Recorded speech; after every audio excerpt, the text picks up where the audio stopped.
number 11110, signed by President Kennedy, began the process of abolishing the private Federal Reserve. Kennedy was also pushing for real civil rights reform and had begun the process of pulling the troops out of Vietnam. The last time you had an actual president was Kennedy. The oligarchs took swift and decisive action. When John Kennedy attempted to take the government back from the robber barons, he was brutally murdered. The message to future U.S. presidents and leaders across the world was clear: do as you're told or die. John Fitzgerald Kennedy was the last true president of the United States.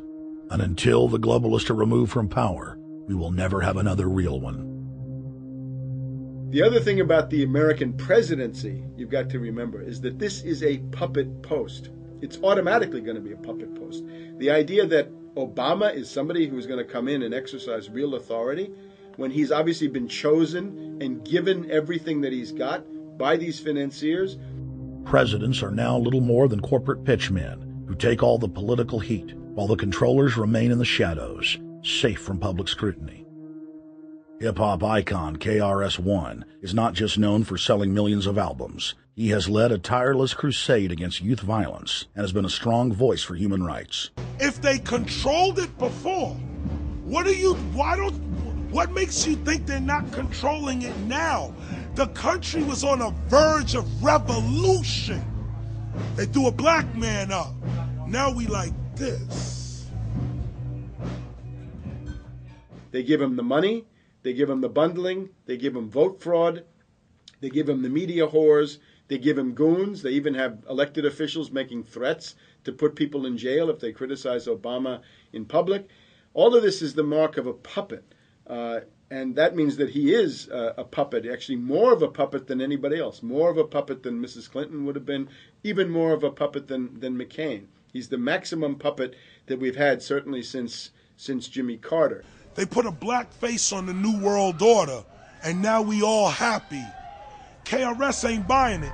In the real executive power structure, the president serves the military-industrial complex, itself owned by the international bankers. If there's a revolution, the population just throws out the prime minister or president. The elite stays in power because the public is never aware of who the real enemy is. In Evian, France in 1991, standing before the Bilderberg Group, the apex of the world government power structure, David Rockefeller defined the New World Order as a system of world government serving the international banking elite. For decades, the banker-owned media would attack anyone who dared to warn the public that a dictatorial world government was being constructed right under their nose, and that national sovereignty was being deliberately destroyed. And now, after years of denial, the media and the elite themselves are proudly announcing that not only is world government real, but is the answer to the financial crisis that they carefully engineered. Suddenly, the Wall Street Journal tells us that the North American Union is here, and that getting rid of the dollar for a common currency with Canada and Mexico is good. The Financial Times of London, published by a member of the Bilderberg Group, crowed that a dictatorial world government had been kept in the shadows for our own good, and that it was now time for it to emerge from behind the curtains of national security. White House Chief of Staff Rahm Emanuel stated on record that they can't let this crisis go to waste. You never want a serious crisis to go to waste. And what I mean by that, it's an opportunity to do things that you think you could not do before. And Henry Kissinger, who gave Barack Obama his first job out of college, told national television that the economic collapse was a great opportunity to bring in the New World Order. He went on to say that Barack Obama was the perfect person to sell it to the world. But he can give a new impetus to American foreign policy, partly because the reception of him is so extraordinary around the world. I think his task will be to develop an overall strategy for America in this period when really a new world order can be created. It's a great opportunity. It isn't just a crisis.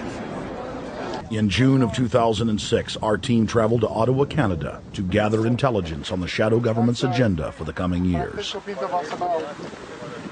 think that's the Queen. Investigative journalist and best-selling author Daniel Estulin had been tracking the Bilderberg Group for more than 16 years. His moles inside Bilderberg informed him that the elite were planning to first run the price of gas up to $150 a barrel, unimaginable in 2006. He also reported that after suckering the middle class back into the stock market, the group was going to implode the subprime mortgage market and destroy public confidence.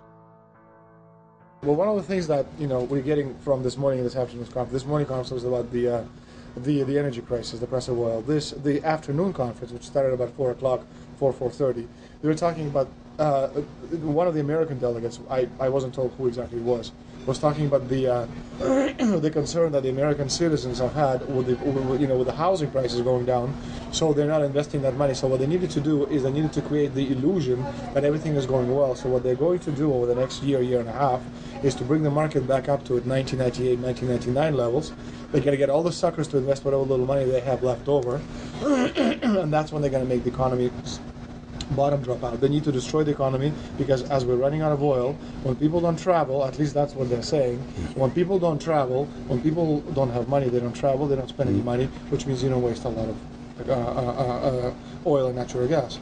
That's the afternoon. So how does this source, just ballpark, so you have the sources. Well, actually, there are two people who are members of the Bilderberg Club. It's actual members. They're members of the Bilderberg Club who, for years and years and years, have been going and participating in all the conversations. And they've always been dead on, always. And last year they said the oil prices are going to go up to 150. At the time it was 39, went up to 76, basically doubled. If it doubles again, it's going to be back to where these people say. They attack Iran and will it?